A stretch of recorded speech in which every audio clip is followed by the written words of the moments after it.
Hello, welcome. Question 5 of the Gambia core mathematics. We have to subtract 4, 5, 6 base 8 from 722 base 8. So this is where we are beginning from. Let's take it here, 722.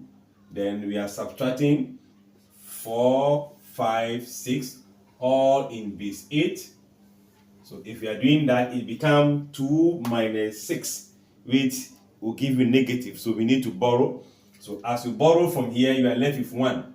Whatever you are borrowing from here, it is in base 8. So it is 8 plus the 2, making 10. Then 10 minus 6 will give you 4. Then we are left with 1. So we borrow 1 from here, add 1 to this 8. Remember, what you borrow is 8. Add it to the 1, making 9. 9 minus 5 give you 4. 6 minus 4 will also give you 2. So we are having the value to be 244 base 8.